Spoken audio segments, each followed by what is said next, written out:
श्री कृष्णा श्री कृष्णा श्री कृष्णा श्री कृष्णा। गुरुर्ब्रह्मा गुरुर्विष्णु गुरुर्देवो महेश्वरः गुरु साक्षात् परं ब्रह्म तस्मै श्री गुरवे नमः। तस्मै श्री गुरवे नमः। आगे आओ। अच्छी बात है। हम सबके जीवन की एक सामान्य समस्या है, कोई नई नहीं है। चाहे अमीर हो चाहे गरीब हो, चाहे पढ़ा लिखा हो चाहे ज्यादा ही पढ़ा लिखा हो, चाहे ब्यूटीफुल हो चाहे ऑफुल हो, सबकी समस्या एक ही है। और वो समस्या ये है कि अपने बारे में कि हम है कौन। केवल कंप्लेन करने में हम एक्सपर्ट हो गए और हर ऑफिस में लिखा होता है कंप्लेन बॉक्स। एक बार मैं भोपाल की म्यूनिसिपालिटी में गया और वहां लिखा हुआ था आपकी कंप्लेंट्स यहां डालिए, और जो कंप्लेन बॉक्स था वो सीलिंग के पास था।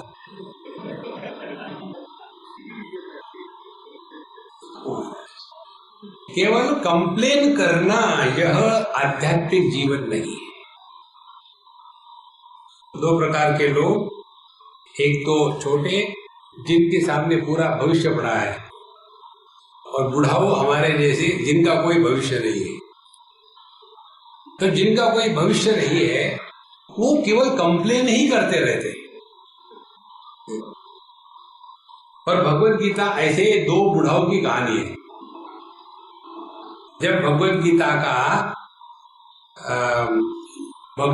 का जो युद्ध था, महाभारत का युद्ध, उस समय आप सबको पता है भगवान कृष्ण की उम्र थी 89 ईयर्स और अर्जुन की उम्र थी 86। तो ये बुढ़ाऊ लोग दुनिया को परेशान करते हैं, ये हमारे यहाँ परंपरा से आ रहा है। जितने भी पॉलिटिशियंस हैं, जवान कौन है उसमें? भले कहे अपने को युवा, लेकिन है 70 नॉट आउट, 80 नॉट आउट, काहे के युवा है। तो ये बुढ़ाऊ लोगों को समझाने के लिए भगवत गीता है। और क्या समझना है हमको?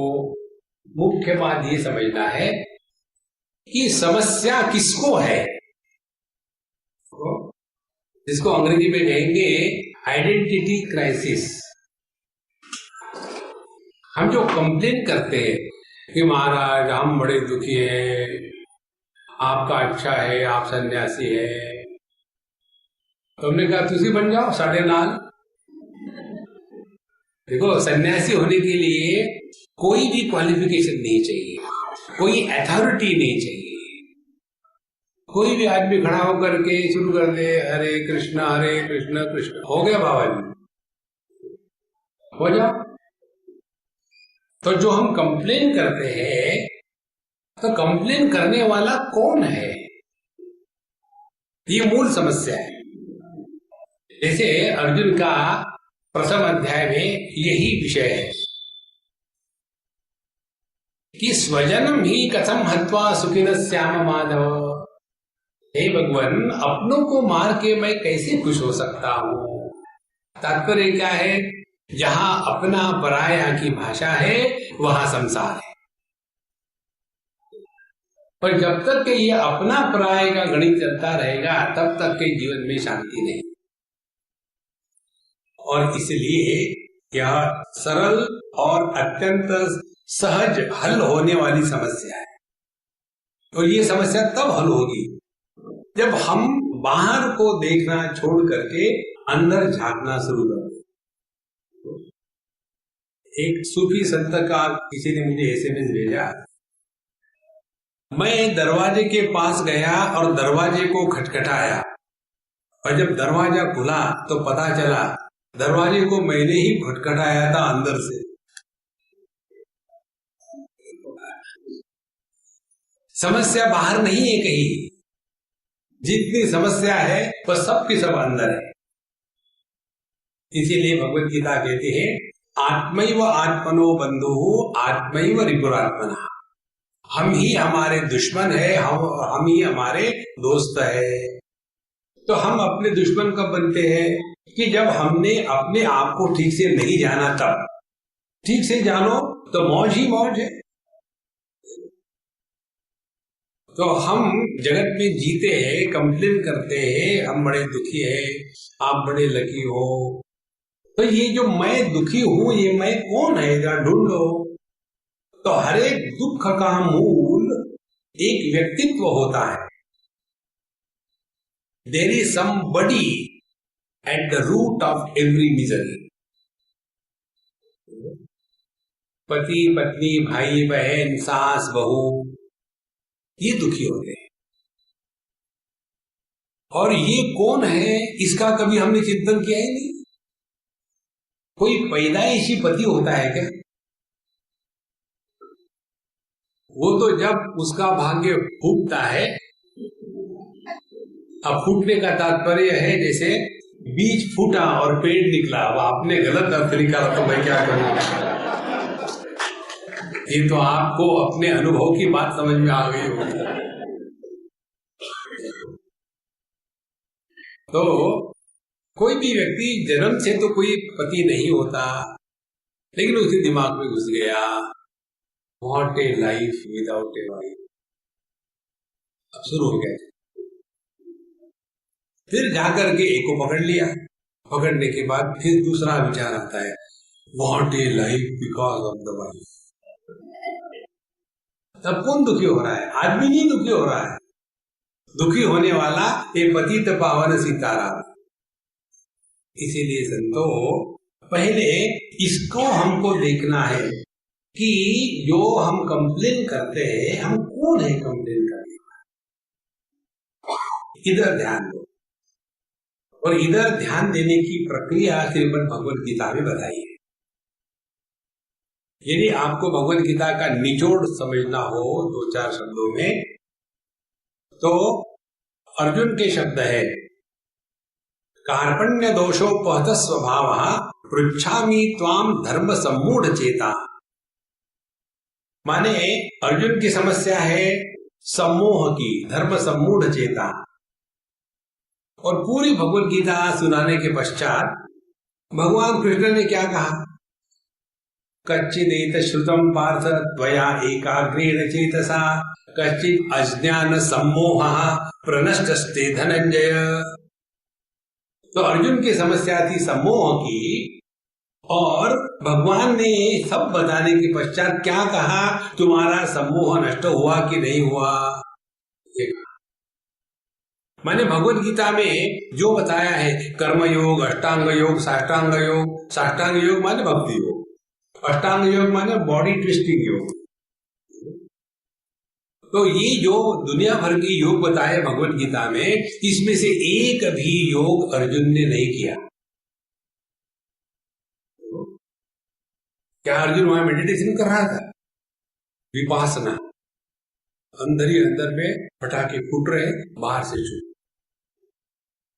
विपासना यही होता है। नहीं तो मेडिटेशन करेंगे। ये सब नाटक होते हैं, ये चक्कर में मत पड़ना। मेडिटेशन करते नहीं, मेडिटेशन होता है। मेडिटेशन करने के लिए वो उपमा है कि पहले प्याज काटो। ये मेडिटेशन का रोग ऐसा भयानक है, कितने इसके कारण दुखी हो गए। लेकिन meditation has become a fashion.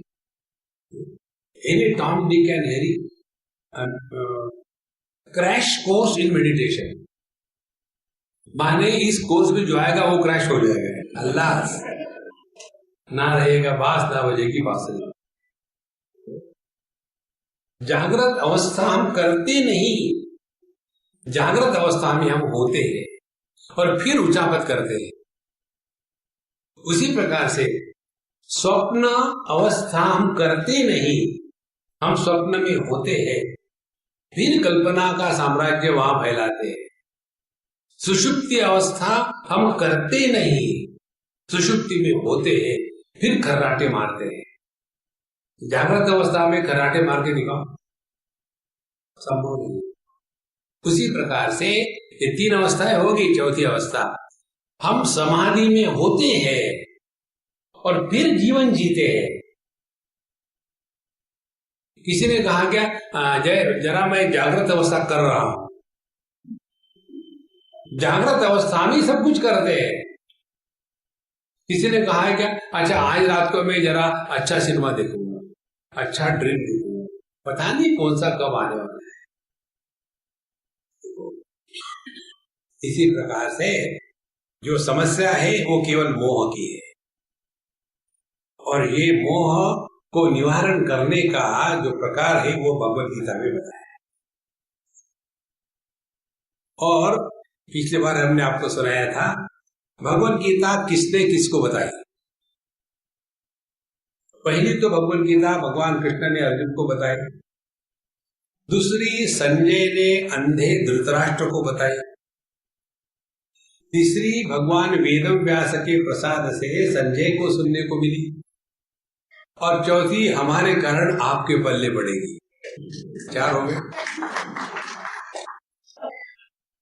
ये एक मानस भवन है, रामचरित मानस में तुलसीदास जी महाराज ने 4 घाट बताए हैं। घाट कौन होते हैं? जहां घटिया लोग जाते हैं। देखो, घाट पे जाने वाला घटिया, मारवाड़ियों के नाम ऐसे ही होते हैं। बगड़ का रहने वाला बागड़िया, ढंड ढंड का रहने वाला ढंडड़िया, तो घाट पे जाने वाला घटिया। तो ये 4 जो है, भगवत गीता सुनने के बाद इन 4 को क्या हुआ? पहली बात, संजय ने धृतराष्ट्र को सुनाया।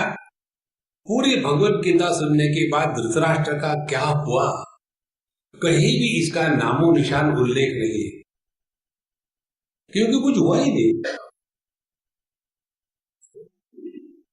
दूसरी बात, संजय का क्या हुआ? संजय ने व्यास प्रसादाश्रितवान एतद् गुह्यमहं परम, कहते हैं कि भगवान वेद व्यास के प्रसाद से मैंने यह सुना।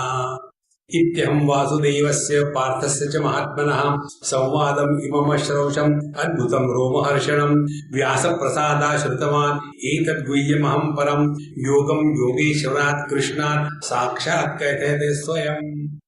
मैंने भगवान कृष्ण के साक्षात मुख कमल से यह योग शास्त्र पढ़ा। और आगे कहते, राजन संस्मृत्यम संवादम इमम अद्भुतम केशवार्जुनयो पुण्यम ऋष्यामि च मुमुर्मुहुः। ये भगवान कृष्ण और अर्जुन का संवाद सुनकर के मैं एकदम मौज में आ गया। ये संजय को। अर्जुन को क्या हुआ? तीसरा अर्जुन था। अर्जुन के शब्दों में नष्टो मोहः स्मृति ही लब्धा तत्प्रसादात् मयाच्युत गतोस्मि स्थितोस्मि गत संदेहः करिष्ये वचनं तव। हे भगवान, आपके प्रसाद से मेरा मोह नष्ट हो गया, मेरी स्मृति आ गई कि मैं यहाँ किस लिए आया था, और इसीलिए आप करिष्ये वचनं तव, आपके वचन का मैं पालन करूंगा। और चौथे, हम सुना रहे, आप सुन रहे। अब आपका क्या होने वाला है? संभावना 1, अर्जुन को नष्टो मोहः स्मृति लब्धा। हम लोग भगवत गीता सुनते हैं, कहते हैं नष्टा स्मृति मोह लब्धा। हम भूल गए कि हम किस लिए अध्ययन कर रहे हैं। देखो महाराज, शास्त्रों का अध्ययन करना और गुलशन नंदा की पुस्तक पढ़ना, इसमें दुनिया भर का फर्क होता है। जब हम जगत की वस्तु देखते हैं तो वस्तु को देखते हैं, लेकिन जब दर्पण को देखते हैं तो दर्पण में देखते हैं, दर्पण को नहीं देखते। और दर्पण में हम प्रतिबिंब को नहीं देखते, अपने को देखते हैं। इसी प्रकार से भगवत गीता का अध्ययन अपने को देखने के लिए, दुनिया को बताने के लिए नहीं। मालूम है भगवत गीता सुन के रख दी, कुछ नहीं हुआ, इसको भगवत गीता।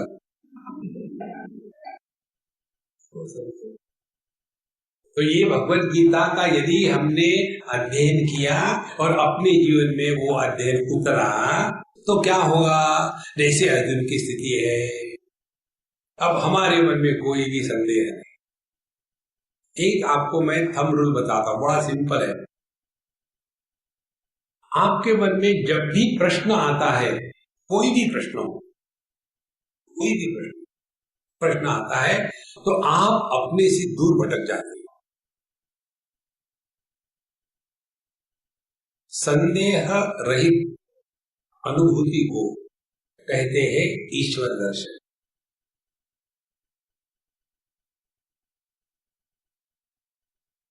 आपको अपने होने के बारे में संदेह है क्या?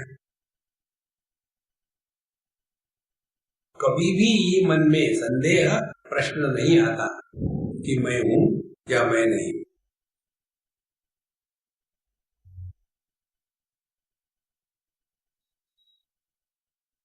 इस क्षण आप सभी साक्षात परमात्मा स्वरूप,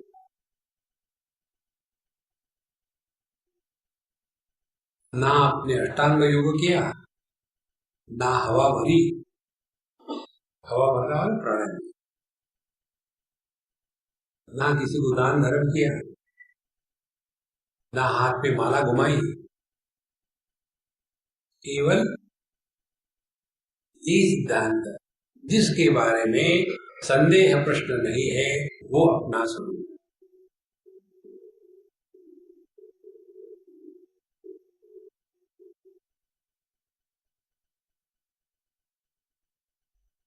ये अपने स्वरूप को लखाने के लिए भगवत गीता है। ये झगड़े के लिए नहीं है। दो सैन्यों के बीच में भगवान कृष्ण कैसे भगवत गीता बता सकते हैं? क्योंकि पढ़ने में नहीं 3 घंटे लगते हैं। तो दोनों सैन्य क्या कर रहे थे? देखो, भगवान ने भगवत गीता अर्जुन को ब्लूटूथ से ट्रांसफर कर दी।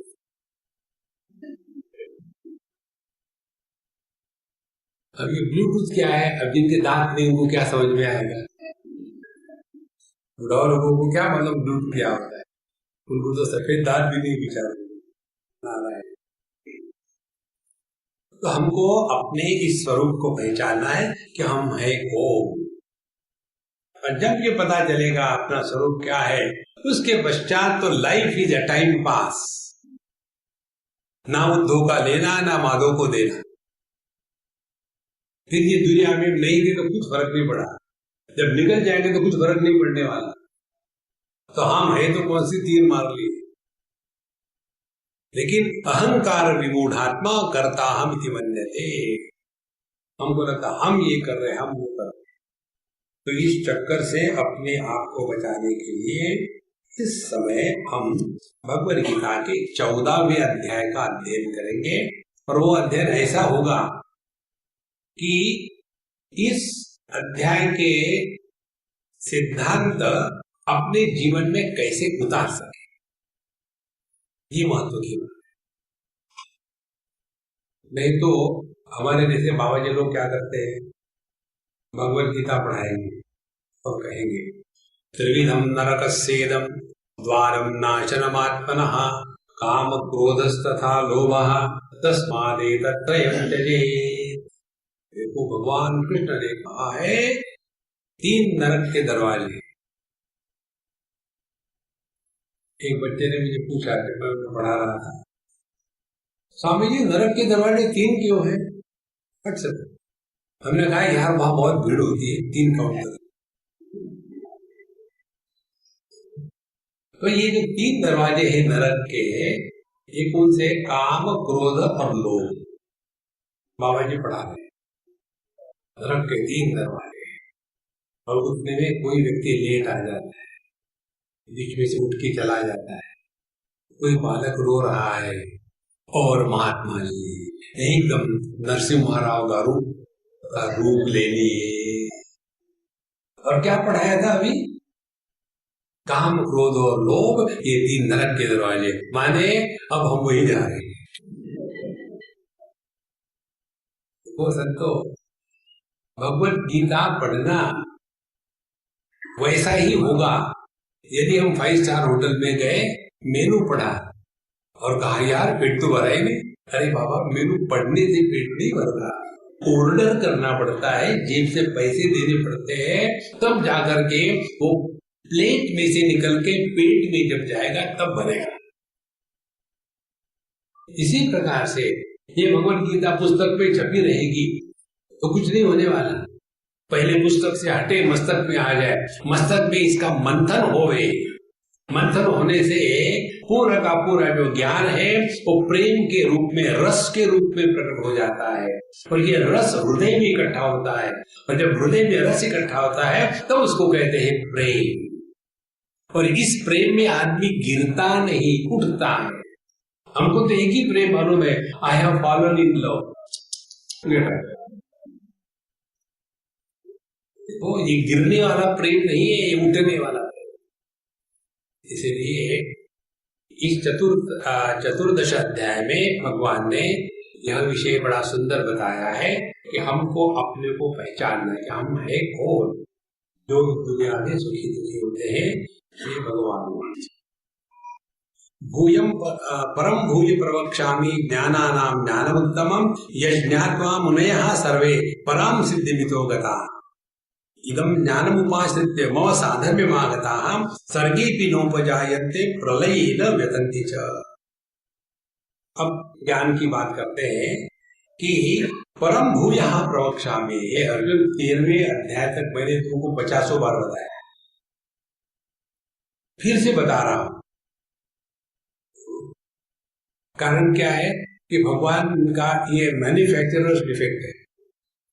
हमारे कान एक लाइन में लगा दिए, इधर से सुना निकल गया, अंदर जाता ही नहीं। इसलिए 10 बार उनको बताना पड़ता है। भूयः, फिर से मैं बता रहा हूं। क्या बता रहा हूं? ज्ञानानाम ज्ञान उत्तमम। देखो इसको कहते हैं तारतम्य। तारतम्य माने जैसे 3 स्तर होते हैं शब्दों के, इन्फिनिटिव, कंपैरेटिव एंड सुपरलेटिव। जैसे गुड इन्फिनिटिव है, बेटर कंपैरेटिव है, और बेस्ट जो है वो सुपरलेटिव। इसी प्रकार से उत्तर ज्ञान, उत्तर ज्ञान और उत्तम ज्ञान, उत्तर उत्तम, इसको कहते हैं तारतम्य, कंपैरिजन। तो जो उत्त ज्ञान है वो किसका ज्ञान है? ये दुनियादारी का ज्ञान है। बड़ों का आदर करना चाहिए, झूठ नहीं बोलना चाहिए, और सुबह जल्दी उठना चाहिए, उठ के फिर सो जाना चाहिए। ये सब जो है ये घटिया ज्ञान है। बचपन से ही बताते आ रहे, और जो बताते वही कभी उठते थे। और हम कहते स्वामी जी हमारे बच्चे हमारी बात मानते नहीं। अरे कुछ हो हम भी तो मानेंगे ना, वो तो हमारा अंदर बाहर सब जानते हैं।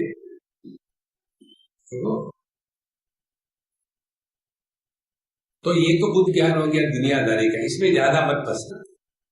इससे बचने का एक उपाय है, किसी को भी सिखाने का प्रयत्न मत करना। जहां भगवान हमको सिखाने में फेल हो गए, हम दूसरे को सिखाएंगे। आदमी जब स्वयं सीखना चाहता है ना, तभी सीखता है। पर हम लोग दूसरों को सिखाने में लग गए। समाज सेवा करेंगे, दुनिया का उद्धार करेंगे, अपना तो सत्यानाश कर लिया और दुनिया का उद्धार करेंगे। तो महाराज ये उच्च ज्ञान में अपने आप को व्यवहार मत करो। दूसरी बात, उत्तर ज्ञान। उत्तर ज्ञान माने इस ज्ञान के द्वारा हम हमेशा यही बात करेंगे, देखो पुण्य कर्म करना चाहिए, पाप नहीं करना चाहिए, मरने के बाद स्वर्ग जाना है कि नरक जाना है। यही जो सापेक्षता का जीवन है, इसी में घूमते रहेंगे। पुनरपि जननम पुनरपि मरणम पुनरपि जननी जठरे शयनम। अब कर्म के द्वारा जीव का निर्माण होता है, जन्म होता है, जन्म के बाद कर्म होते हैं, कर्म के बाद जन्म होता है। इसमें से पहले कौन? अंडा की मुर्गी? तो ये समझाने की प्रक्रिया है, लेकिन हम लोग इसमें इतने उलझ जाते हैं कि पूरा जीवन पापो हम पाप कर्मा हम, काहे के पापी है हम साक्षात परमात्मा स्वरूप है, पहचानो उसको। तो जो उत्तम ज्ञान है, उत्तम ज्ञान हमको अपने आप को लखाता है, तत्वमसि एतद्वैतत्, यह तुम हो। तुम जो अपने आप को समझते हो ना कि मैं दुखी हूं, पापी हूं इत्यादि, ये बकवास है। तुम नहीं दुखी हो, तुम नहीं पापी हो। यह जो उत्तम ज्ञान है वो मैं तुमको बताने जा रहा हूं। इसके द्वारा क्या हो गया, यह ज्ञात्वा सर्वे मुनयः पराम सिद्धिमितो गताः। माइक वाला सो रहा है क्या? यहाँ हमिंग आ रहा है, इको आ रहा है, एक बार सुना करो, पाप नहीं लगेगा। तो जब यह तीसरा ज्ञान उत्तम ज्ञान है, इसके द्वारा सर्वे मुनयः, सभी के सभी मुनि लोग, मुनि माने मननात् मुनि, जो मनन चिंतन के द्वारा अपने स्वरूप में स्थित रहते हैं उनको मुनि कहते हैं। त्रिकालदर्शी मुनि, जो तीनों कालों का ज्ञान रखते हैं वह मुनि सभी के सभी पराम सिद्धिमितो गताः, वो परा सिद्धि को प्राप्त हो गए। देखो सबसे बड़ी सिद्धि क्या है, इस चक्कर में मत पड़ना कि किसी के कमर को दर्द है, हाथ लगा दिया कमर का दर्द ठीक हो गया, इस चक्कर में मत पड़ना। एक बाबा जी थे, बड़ी तपस्या करी, भगवान प्रसन्न हो गए। हाँ जी, क्या चाहिए? बोले मैं अपने शरीर का एक एक खून का बूंद लोगों के काम लाना चाहता हूँ, कैंसर बहुत है, कैंसर बुझाना चाहता हूँ। उन्होंने कहा ठीक है, एक बूंद तुम्हारा कोई खून चूस लेगा, उसका कैंसर नहीं। अब ये खुश रंगे बाबा, और भगवान की लीला है, उन्होंने कैंसर को भेज दिया।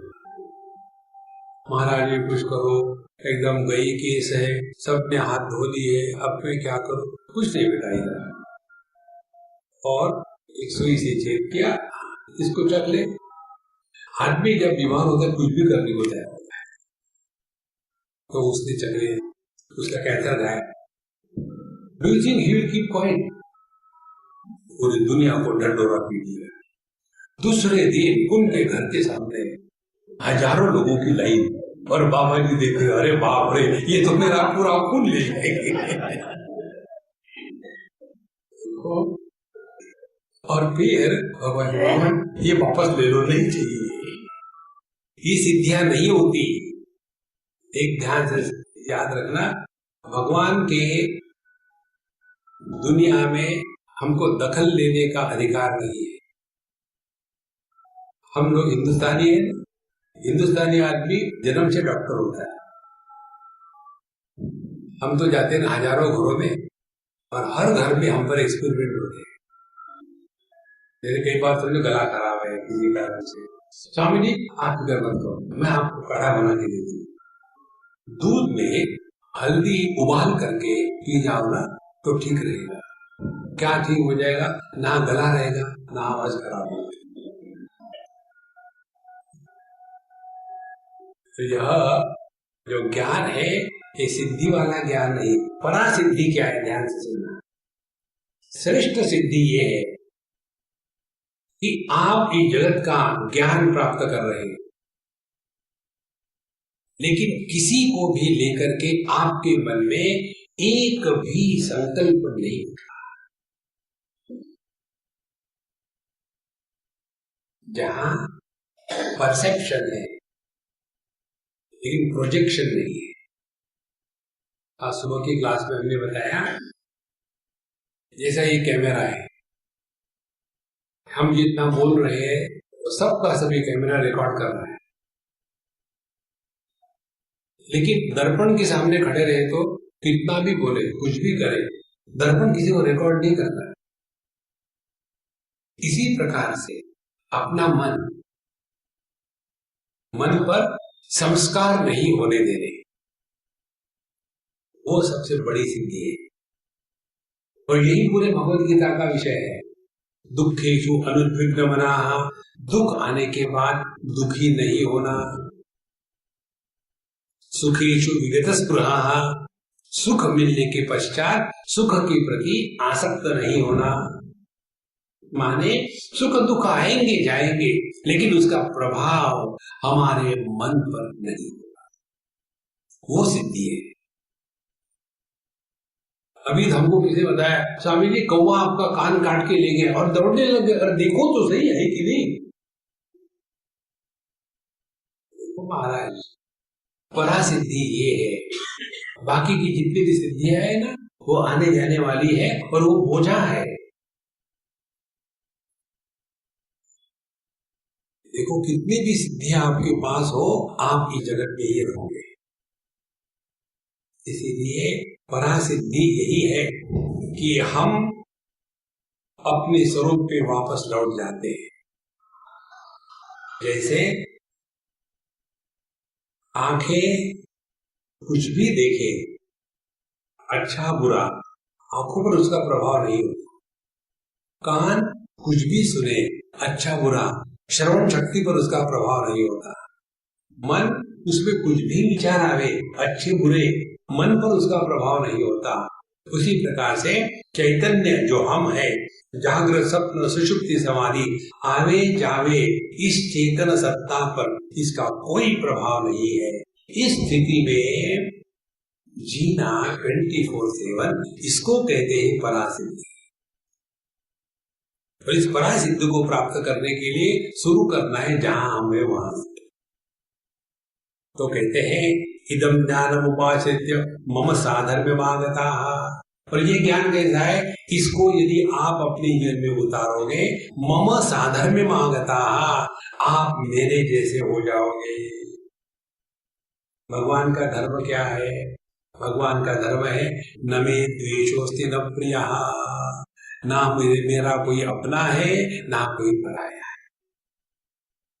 आपने भगवान कृष्ण का चरित्र पढ़ा होगा, उसमें से एक बात जो हमको सबसे ज्यादा पसंद आई वो ये है, भगवान कृष्ण कभी वापस कहीं नहीं गए, आगे चलते रहे। जेल में पैदा हुए, वहां से निकले गोकुल गए, वहां से निकले वृंदावन गए, वृंदावन से निकले मथुरा गए, मथुरा से निकले द्वारका गए, द्वारका से निकले फिर दिल्ली आए, वहां से कुरुक्षेत्र में गए। वो वापस फिर से कभी वृंदावन नहीं गए। जीवन आगे बढ़ने का नाम है, वापस जाने का नहीं। हम वापस कहाँ जाते हैं? क्योंकि कुछ हमारा है। इस दुनिया में कभी भी कुछ भी हमारा नहीं था। चलते रहो, चलते रहो। इसीलिए कहते हैं इदम ज्ञानम उपाश्रित्य मम साधर्म्यमागताः। भगवान का यही स्वरूप है, उसमें आना जाना नहीं है। भगवान कहते हैं चतुर्थ अध्याय में, अजोपि सन्नव्ययात्मा भूतानाम ईश्वरोऽपि सन् प्रकृतिं स्वामधिष्ठाय संभवामि आत्ममायया। मेरा जन्म कुछ नहीं हुआ है, मैं तो नाटक कर रहा हूं। देखो सबकी सब जितनी समस्या है ना जीवन की, उसका एकमात्र उत्तर आपको बताते हैं। उस उत्तर को डाइजेस्ट कर लो, आपकी सब समस्या डाइजेस्ट हो जाएगी। वो उत्तर है, ये सब जो चल रहा है ना, ये राम लीला, कृष्ण लीला। लीला में सब कुछ दिखता है, हो रहा है, लेकिन होता कुछ नहीं। सबसे पहली बार 50 या 60s में हमने यूपी में पहली बार देखे थे रामलीला, बड़े ग्राउंड पर। हम छोटे थे उसमें, जब देखी तो हमारे दिमाग में विचार आया कि ये बीच में जब इंटरवल होता है तो ये लोग क्या करते होंगे। राम ने हनुमान जी और सीता जी वो प्रसंग चल रहा है। तो हम पीछे गए स्टेज के, और क्या हमको दर्शन हुआ, हम बताया आपको। उसके बाद हमको ये भगवान की लीला है ठीक से समझ में आ गया। उसके बाद सीरीज होना बंद हो गया लाइफ में। बताए क्या देखा, जैसा पर्दा गिरा, हनुमान जी सीता जी नीचे उतरे। हनुमान जी ने फट से अपने यहाँ से बीड़ी निकाली और सीता जी को कहा, सीता माचिस काट। उसने माचिस काढ़ी, फटाफट से पूर्णमदः पूर्णमिदं पूर्णात् पूर्णमुदच्यते, एकदम वहां अग्निहोत्र शुरू हो गया और फटाफट एक्सचेंज हो रही है। परस्परम भावयन्ता है ना, परस्परम स्मोकयन्ता। तो एक कफ या कश जो है वो हनुमान जी ले रहे, एक सीता जी ले रहे, हनुमान जी ले, इसको कहते हैं प्रेम। उतने में घंटी बज गई, टन टन टन टन, एकदम मिडी फेंक दी, हाँ हाँ करके निकाल के और फिर वहां गए माता।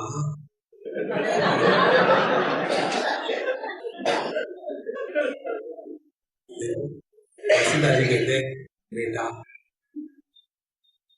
तो जो हम देख रहे थे हमको इतनी खुशी हुई, हम सबको यही करना है लाइफ में, नाटक करो। जब वो स्टेज पर आके नाटक कर रहे थे तो सब लोग उनका नमस्कार कर रहे थे, आदर दे रहे थे। इसी प्रकार से इस दुनिया में नाटक करो। पत्नी से प्रेम करने की आवश्यकता नहीं, नाटक करो। कहीं से बाहर से आ रहे हो, एक प्लास्टिक का रिसाइक्लेबल फ्लावर ले, कल काम है। Honey, I was remembering you. Without you, life is beautiful. I mean,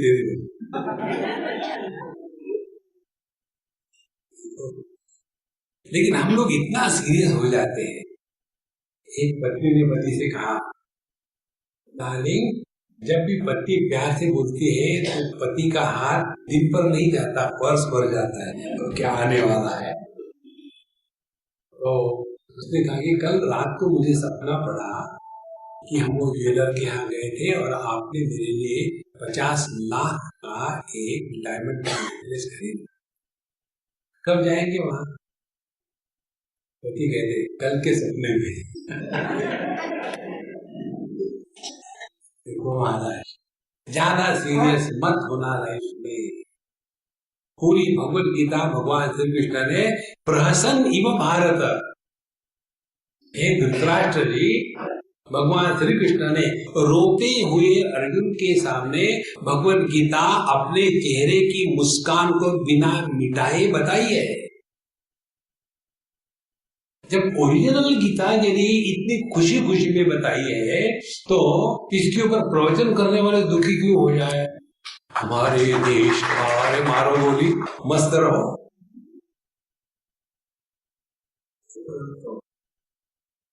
यदि हम शांत प्रसन्न रहेंगे तो ही हमारे द्वारा किसी का भला हो सकता है। पर भला होता है, हम भला करते नहीं। भला करने वाले जो होते हैं ना, वो भला होने नहीं देते, उनमें उनका होता है अपना कट। इसीलिए इदम ज्ञान उपाश्रित्य मम साधर्म्यम् आगताः, भगवान का साधर्म्य क्या है? यही है। चाहे उनको कोई गाली देवे, चाहे कोई तारीफ करे, कोई फर्क नहीं पड़ता। शिशुपाल ने 100 गालियां देने के बाद सेंचुरी मार दी और 101 हिट पर कॉट आउट, उसको भगवान ने मार दिया। तो उनको गालियां सुनने में भी उतनी आसानी थी और आवश्यकता पड़ी तो मारने में भी उतनी आसानी थी। भगवान का साधन में है समत्वम योग उच्चते। पूरी भगवत गीता का एक ही संदेश है, अपने जीवन के इस समत्व को मिटने मत देना। चाहे कर्म का मार्ग बताया भगवान ने, चाहे योग का बताया, चाहे भक्ति का बताया, चाहे ज्ञान का बताया, इन चारों मार्गों का तात्पर्य केवल समत्व पर उन्होंने दिया है। कर्म में बताते हैं सिद्ध सिद्ध समो भूत्वा समत्वम योग उच्यते। अष्टांग योग में बताते हैं आत्मोपमेन सर्वत्र समम पश्यति अर्जुन स योगी परमो मतः। भक्ति मार्ग में बताते हैं तुल्य निंदा स्तुतिर मौनी संतुष्टो येन केनचित्। और ज्ञान में बताते हैं निर्दोषम ही समम ब्रह्म तस्माति ब्रह्मणि स्थिता। तो चाहे आप दुनिया में जो भी करो, ध्यान रखो अपने इस संतुलन का। जिसके मन का संतुलन बिगड़ गया है उसने अपना सत्यानाश कर दिया। ये संतुलन 3 प्रकार का होता है समत्व। एक तो व्यावहारिक समत्व होता है। व्यावहारिक समत्व माने एक जरा ज्यादा ही पढ़ा लिखा जवान लड़का था पूना का। पूना के लोग जरा ज्यादा ही शहाणे होते, तो उसने मुझे पूछा तुलसी की पूजा क्यों करनी चाहिए? हम तो हमारे घर में कैक्टस रखेंगे, कैक्टस की पूजा करो, क्योंकि भगवान तो सब में है, तो सब। फिर उसका जोश था, जोश खत्म हो गया। ये बहुत सिंपल सिद्धांत है, ट्राई करो। कोई भी आपसे कोई चीज कहता है ना, एकदम हाँ कह दे। Never argue, discuss, oppose anybody on any issue. The simplest way to disagree is to agree immediately. हाँ जी, फिर अगला भूल जाता है मैंने क्या कहा। काम कीचड़ कीचड़ मत कर रहे हो। हाँ जी ठीक है। फिर बाद में कहता है नहीं, लोग तो कहते हैं कि तुलसी की पूजा करने चाहिए। हमने कहा देखो, लोग अज्ञानी है, तुम तो ज्ञान शिरोमणि, तुम्हारे लिए तो सब कुछ परमात्मा है। चाहे तुम्हारे सामने रसगुल्ला रखा हो या तुम्हारे कुत्ते ने पॉटी कर दी हो, सब वे ब्रह्म है।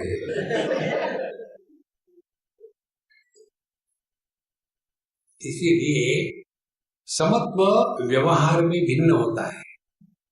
जैसे महात्मा लोग, उनका ज्ञान कहाँ होता है? सर में। तो नमस्कार हम पैर को क्यों करें? महात्माओं की चमकी मॉलिश करें, महात्मा जी हाजिर और बोलते हैं, क्योंकि ज्ञान वहां है। ऐसे थोड़ी होता है। तो व्यावहारिक समत्व भिन्न होता है। उसका दूसरा समत्व मानसिक समत्व, बाहर से दिखाने के लिए बड़े डांट रहे हैं लेकिन हृदय में प्रेम है, वो मानसिक समत्व होता है। और तीसरा समत्व होता है ज्ञान का। जैसे एक ही परमात्मा सब में प्रकट हो रहा है और वो परमात्मा अपना स्वरूप है, तो जैसे सभी इंद्रियों में एक ही मन प्रकट हो रहा है, तो मन के लिए इंद्रियों के प्रति राग द्वेष नहीं होता। उसी प्रकार से एक ही चैतन्य सभी जगत में प्रकट हो रहा है, तो यदि आप उस चैतन्य की स्थिति में जाके बैठो तो किसी के भी प्रति राग द्वेष नहीं होगा। व्यावहारिक भेद होगा, राग द्वेष नहीं होगा। जैसे खाना है तो हाथ से उठा के खाएंगे, इन पैरों ने क्या पाप किया है, तो ठीक है थाली में खड़े हो जाओ। इसीलिए मम साधर्म्यमागता माने व्यक्ति के जीवन में ये सामंजस्य आ जाता है। व्यवहार और मन की स्थिति और अपने स्वरूप का ज्ञान, ये 3 चीजों में जब हम फिट हो जाते हैं तब हमने ये शब्दों को समझा है। मम साधर्म्यमागता, वो मेरे ही जैसा हो जाता है। और क्या है भगवान के जैसा हो जाना? माने सर्गेऽपि नोपजायन्ते प्रलयेन व्यथन्ति च। फिर ना तो उनका कभी जन्म होता है, ना तो कभी उनकी मृत्यु होती है। मनुष्य के जीवन में जो सबसे बड़ा दुख का प्रसंग है वो 6 बार आता है। स्थूल शरीर को लेकर के बुढ़ापा और मृत्यु, ये दुख के प्रसंग। आदमी मरने से दुखी नहीं होता, मरने के डर से दुखी होता है। फिर प्राणमय कोश को लेकर के भूख प्यास की परेशानी होती है। अभी हम थे पाश्चात्य देशों में, साउथ अमेरिका में, वहां अंग्रेजों के घर में हम रहते हैं, 1-1.5 महीना उधर है। वहां खाने के लिए ब्रेड, बटर, चीज, बॉइल्ड वेजिटेबल्स, फ्रूट्स, मिर्च, मसाला, तड़का, डोसा, इडली, सांभर, समोसा, कचौरी देखने तो नहीं मिली। तो उसके बाद हमको जब हम आए इंडिया में पूछा, वहां क्या आपने ये कैसे खाया? हमने कहा मरने से तो ठीक था। सवाल ये है, हम वहां खाने के लिए गए थे कि वहां गए थे इसलिए खाना है? मनुष्य दुखी होता है भूख प्यास के कारण, और तीसरा दुख का कारण है अपने मन के कारण, शोक मोह। इनको 6 को उर्मियां कहते हैं, षडुर्मी। देह को लेकर के जरा मृत्यु, प्राण को लेकर के असना पिपाशे, और मन को लेकर के शोक मोह। ये 6 चीजों के कारण मनुष्य दुखी होता है, और दुख के साथ तादात्म्य करना यही जन्म है। क्योंकि ओरिजिनली तो हम आनंद स्वरूप है। आनंद स्वरूप जब दुख के साथ तादात्म्य करकर दुखी बना, लेकिन आदमी हमेशा दुखी नहीं रह सकता, क्योंकि वो टेम्पररी फेज है। इसीलिए ना तो उनका जन्म होता है, ना तो कभी उनका मृत्यु होता है। मम योनिर्महद् ब्रह्म तस्मिन् गर्भं दधाम्यहं सम्भवः सर्वभूतानां ततो भवति भारत। सर्वयोनिषु कौन्तेय मूर्तयः सम्भवन्ति यां तासां ब्रह्म महद्योनि अहं वीर्यप्रदत्पिता। अब ये बहुत टेक्निकल शब्द है, इसको जरा सूक्ष्मता से मन एकाग्र करके सुनो। जिस प्रकार से हम दर्पण में खड़े होने के पश्चात हमारा प्रतिबिंब दर्पण के अंदर घुस जाता है, तो यह प्रतिबिंब दर्पण के अंदर में कैसे घुसता है, वैसे ही परमात्मा हम सब में घुस गए।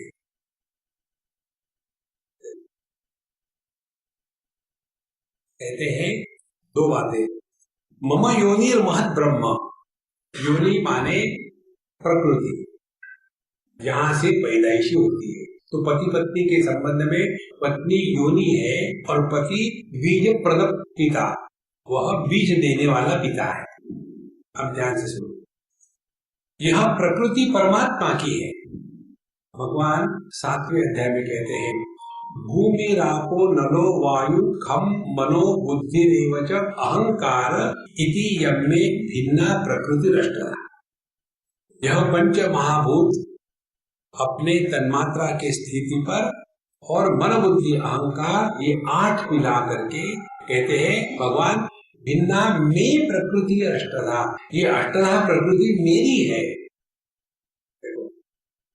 यदि ये प्रकृति भगवान की है और हम भगवान के बच्चे हैं, तो ये प्रकृति हमारी कौन हो गई?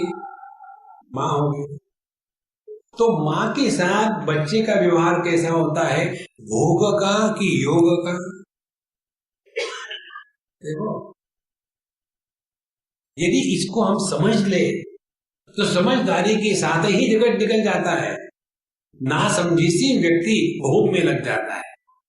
देखो, जहां समझ में आ गया, जहां भोग करने जा रहे थे वो भोग का स्थान नहीं है, तो अपने आप उपरत हो जाओगे। हमारे बम्बई में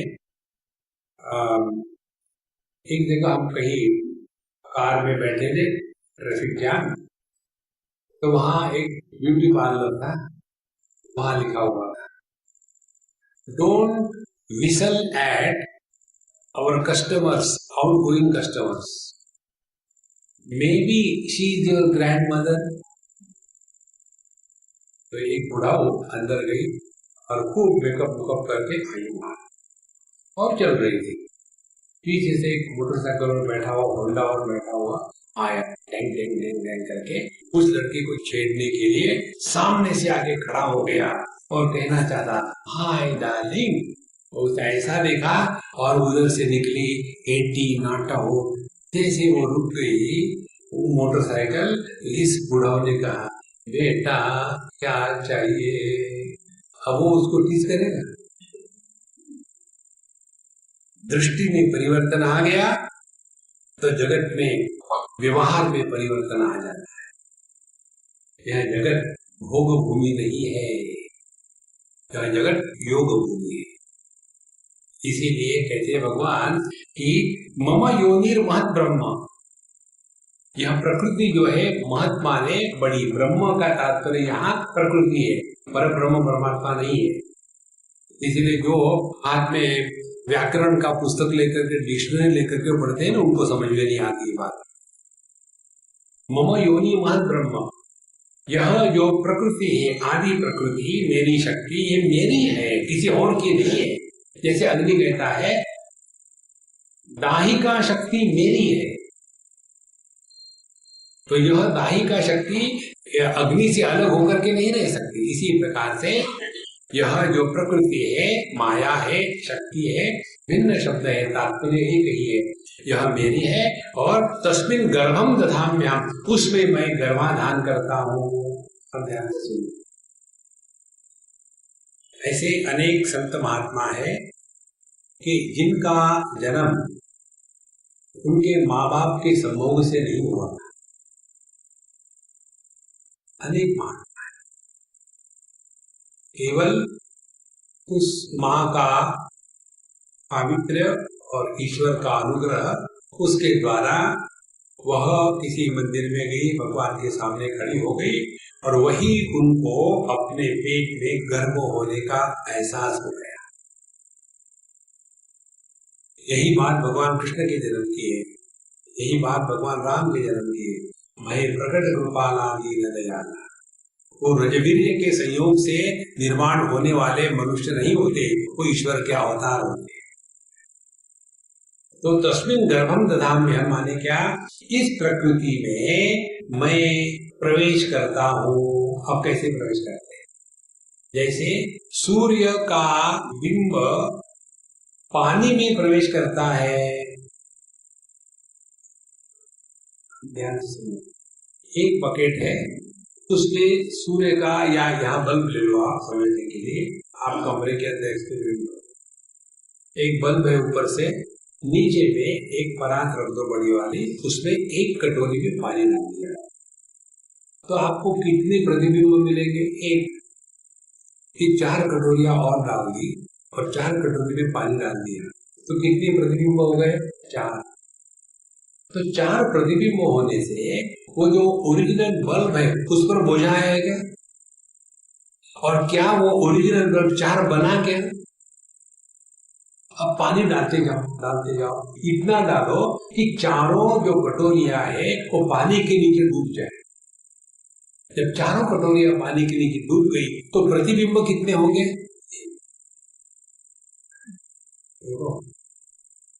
तो ये सब कैसे हो रहा है? ये न होते हुए भी भास रहा है, यह केवल प्रतीति मात्र है। देखो महाराज, इसी प्रकार से दूसरा उदाहरण ले लो। बिजली जब बल्ब से जाती है तो प्रकाश होता है, तो ये जो प्रकाश है बिजली का, ये सिद्धांत है, ये व्यक्ति नहीं है। ये बिजली की अभिव्यक्ति है, व्यक्ति कहाँ है? बल्ब भले अनेक हो, लेकिन उसमें जो प्रकाश है वो बिजली की एकमात्र अभिव्यक्ति है। यहाँ अनेकता का भ्रम इसलिए होता है क्योंकि हमारा ध्यान बल्बों पर है, उसके लाइट पर नहीं है। तो एक बार हम केदारनाथ जा रहे थे, लेट हो गए और जहाँ रुक गए कह जल रहा था लोगों का, हम भाग गए वहां से, छत पे जाके देख गए। किसी ने देखा, और जो कहाँ गए? छत पर गए, हम भी वो भी। अब जब क्या करें, हमें लेट जाओ, बात मत करो, सब ले लिए। अंधकार था, अमावस्या की रात्रि होगी शायद, और आकाश में तारे बड़े सुंदर दिख रहे थे। हमने कहा कि आकाश की तरफ देखो और एक एक वाक्य बोलो, देख करके क्या तुमको नजर आ रहा है। एक ने कहा भूख बहुत लगी है, चुप। दूसरा कहता है वहां बहुत बड़ा अंधकार है, तुम चुप हो जाओ। ऐसा हम बात कर ही रहे थे, उतने में घंटी हो गई, खाना तैयार, हाँ चलो खाना खाते हैं। बोले नहीं, आप बताओ आपको क्या दिख रहा? हमने कहा मुझे ये दिख रहा है, एक बहुत बड़ा काला कपड़ा है, उसमें अनेक छेद है और उसके पीछे एक लाइट है। नाना छिद्र घटोदर स्थित महा दीप प्रभा भास्वरम ज्ञानम यस्य तु चक्षुरादिकरण द्वारा महि स्पंदते जानामीति तमेव भान्तमनुभाति एतत् समस्तं जगत् तस्मै श्री गुरुमूर्तये नमः इदं श्री दक्षिणामूर्तये। एक घट हो, नाना छिद्र घटोदर, और उसके अनेक छेद हो, और उस घट के अंदर में एक यदि कोई लाइट रखा हो तो उसमें से ऐसा दिखता है कि अनेक लाइट बाहर आ रही है। इसी प्रकार से ये जो घट है इसमें एक मन है और यही एक मन 10 छेदों से बाहर आता है तो उनको 10 नाम हो जाते हैं। कभी कहते हैं कि यह दृष्टि है, कभी कहते हैं श्रवण शक्ति है, कभी कहते हैं घ्राण शक्ति है। देखो तो हमारा ध्यान कहाँ है? यह जो ध्यान को बदलने की जो प्रक्रिया है यह अध्यात्म है। वहां देखने के स्थान पर हम देखते आंखों से क्या देख रहा है। इसीलिए कहते हैं मम योनिर ब्रह्म तस्मिन् गर्भम ददाम्यहम्। तो बिजली में प्रकाश नहीं है, प्रकाश बिजली की अभिव्यक्ति है। परमात्मा में संसार नहीं है, संसार परमात्मा की अभिव्यक्ति है। लेकिन संसार जब हम व्यक्तिगत लेते हैं तो दुखी है, और इस संसार को परमात्मा की अभिव्यक्ति ले लो तो आनंद है। इसीलिए संभवः सर्वभूतानां ततो भवति भारत। इसलिए अर्जुन उसी के द्वारा सभी लोग संभवः प्रकट हो जाते हैं। अब सभी लोग का मनुष्य मात्र नहीं कहा, ध्यान से सुनना। परमात्मा का प्राकट्य जब ईंट पत्थरों में होता है तो केवल उसमें सत्ता मात्र होती है, इसमें दोष परमात्मा का नहीं है, उस उपाधि का है। जैसे बल्ब में केवल प्रकाश ही होता है, हवा ठंडक क्यों नहीं आती बल्ब में? उसके लिए फिर एसी लगाओ। बिजली तो वही है, चाहे बल्ब रहे उसके पीछे या एसी रहे उसके पीछे। भेद जो हो रहा है वो उपाधि के कारण हो रहा है। तो पत्थर में भी परमात्मा प्रकट है, लेकिन इस पत्थर में परमात्मा का प्राकट्य केवल सत्ता के रूप में। पेड़ पौधों में भी परमात्मा है, उसमें सत्ता के साथ जीवन जुड़ गया है। पशु पक्षियों में भी परमात्मा है, लेकिन उसमें सत्ता है, जीवन है और ज्ञान है। और मनुष्य इसमें सत्ता है, जीवन है, ज्ञान है और आनंद है। तो हम मनुष्य कब है? जब हमारे माध्यम से नित्य निरंतर आनंद प्रकट हो रहा तो, केवल ज्ञान प्रकट हो रहा तो।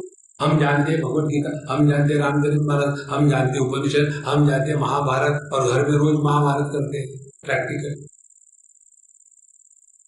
तो फिर हम मनुष्य से हट करके पशु में आ गए। नहीं, हमको तो बस जीना है, बस मरने नहीं इसलिए। तो वो व्यक्ति हो गया, मैंने आपको कहा चुप रहो, मेरा बजा। ऐसे जब समझ में आ जाता है तो व्यक्ति अपने आप मन को शांत रखना सीख लेता है। और जब मन को हम शांत रखना सीखेंगे तब जाकर के यह ज्ञान हृदय में प्रकट होता है, अन्यथा नहीं महाराज। यदि मन में ज्ञान प्रकट रहा और हृदय में प्रकट नहीं हुआ तो हम केवल पांडित्य में ही फंसे रहते हैं। तो संभव सर्वभूतानां ततो भवति भारत। अब ध्यान से सुनना, बिजली की दृष्टि से बल्ब कौन सा है और कहाँ है ये फर्क पड़ेगा बिजली को। चाहे वो बल्ब टॉयलेट में हो या वो बल्ब मंदिर में हो, बिजली को क्या फर्क पड़ता है? आगे और चलेगा। वो बल्ब चाहे कमोड को प्रकाशित कर रहा हो या भगवान के विग्रह को प्रकाशित कर रहा हो, बल्ब को भी फर्क पड़ा? देखो सिद्धांत है, जो प्रकाशक होता है तो प्रभावित नहीं होता। हम इस दुनिया के प्रकाशक हैं, यदि हम प्रभावित नहीं हुए तो इसलिए संभव सर्वभूतानां ततो भवति भारत। सर्वयोनिषु कौन्तेय मूर्तयः संभवति तासां ब्रह्म महद्योनि अहं बीज प्रदत्ता। तो संपूर्ण विश्व में ये दो ही माता पिता है।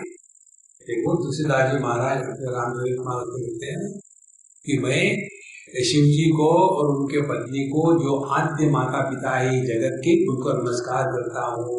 श्रद्धा विश्वास रूपिणौ, यही दो माता पिता है, एक ही परमात्मा और उसकी जो अनंत शक्ति है, इन दोनों के माध्यम से ये विश्व प्रकट हो गया है। इसमें बाकी कोई भी भेद नहीं है। ये ब्राह्मण क्षत्रिय वैश्य शूद्र ब्रह्मचारी गृहस्थ वानप्रस्थ सन्यासी ये व्यवहार के लिए है, वास्तविक नहीं है। व्यवहार में इन सबकी आवश्यकता भी है, देखो। लेकिन हम ये लोगों को तोड़ने के लिए नहीं बताए, योग्य प्रकार से ठीक काम करने के लिए बताए। इस प्रकार से इन सब में एक ही तत्व प्रकट हो रहा है, यही ज्ञान है। इसकी तरफ यदि हमारा मन होगा तो हम भगवत गीता को अपने हृदय में उतार रहे हैं। यदि ये हमको पकड़ में नहीं आया तो कोई बात नहीं, वही तम्बाकू खाते जाओ। ओम पूर्णमदः पूर्णमिदं पूर्णात् पूर्णमुदच्यते पूर्णस्य पूर्णमादाय पूर्णमेवावशिष्यते।